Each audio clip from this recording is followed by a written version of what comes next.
السلام علیکم ورحمۃ اللہ وبرکاتہ۔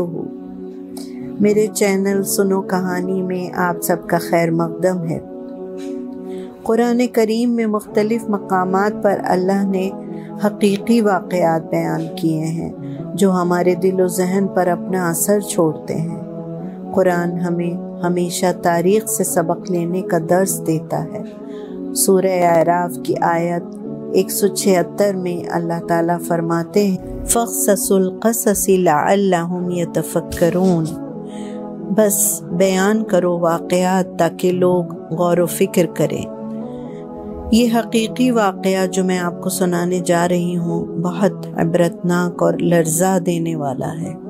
یہ واقعہ پاکستان کے جاگیردارانہ نظام کا منہ بولتا ثبوت ہے۔ انگریزوں نے یہ نظام قائم کیا تھا، ہندوستان نے اس سے نجات پالی، لیکن پاکستان میں حکومت آج بھی ان کے ہاتھوں میں کھلونا بنی ہے۔ یہ واقعہ اسی خاندان سے متعلق ہے جس کا سربراہ فوج میں بریگیڈیئر تھا۔ جب ریٹائر ہوا تو اپنا سارا وقت زمینوں کی نگرانی میں صرف کرنے لگا۔ وہ اپنی قیمتی گاڑی میں گھومتا رہتا اور 2-2.5 لاکھ کی رقم جو اس وقت کی کروڑ کے برابر تھی ہر وقت اس کے پاس موجود رہتی اور وہ اس کو گنتا رہتا تھا۔ ایک دن کا ذکر ہے، وہ اپنے مردانہ گھر پہنچا جس کو ڈیرا کہا جاتا ہے۔ سارے ملازمین اس کے سامنے حاضر ہو گئے۔ یہ مزارے کہلاتے ہیں جو غلاموں سے بھی بدتر زندگی گزار رہے ہیں۔ ان کو اجازت نہیں ہوتی کہ وہ مالک کی کسی بات کو انکار کر سکیں۔ جاگیردار کو ان میں سے ایک ملازم پر کسی بات پر غصہ آ گیا۔ اس نے ڈنڈا پکڑا اور اس مزارے کی پٹائی شروع کر دی۔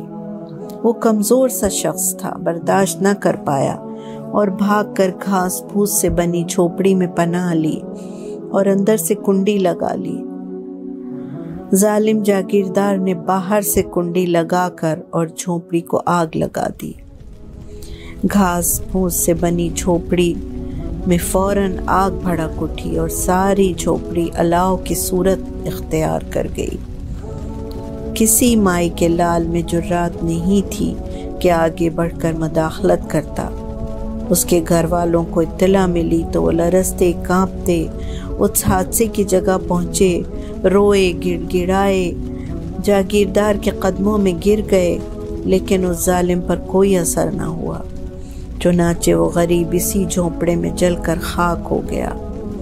کس کی مجال تھی کہ ایک جاگیردار اور بریگیڈیئر کے خلاف کہیں فریاد کرتا یا قانون کا دروازہ کھٹکھٹاتا۔ کچھ دن تک آس پاس کے گاؤں میں سرگوشیوں میں اس واقعے کا چرچا ہوا اور پھر گہری خاموشی چھا گئی۔ اللہ کا کرنا ایسا ہوا کہ اس واقعے کے چند ہفتوں بعد ہی اس جاگیردار کے گھٹنوں میں شدید تکلیف شروع ہوئی۔ تکلیف اتنی زیادہ بڑھی کہ 1 انچ ہلنا ناممکن ہو گیا۔ ڈاکٹر، حکیم، ہومیوپیتھ ہر طرح کا علاج کروایا گیا، لیکن مرض بڑھتا ہی گیا جوں دوا کی۔ وہ چلنا پھرنا تو دور، اٹھنے بیٹھنے کے لیے بھی محتاج ہو گیا۔ اب ملازم ہی اسے بستر پر لٹاتے اور ملازم ہی ٹوائلٹ لے کر جاتے۔ وہ جو گھومنے پھرنے کا شوقین تھا، زندگی اس کے لیے وبال بن گئی۔ زندگی اسی طرح گزر رہی تھی۔ مئی کا مہینہ تھا، گیہوں کی کٹائی کا وقت تھا۔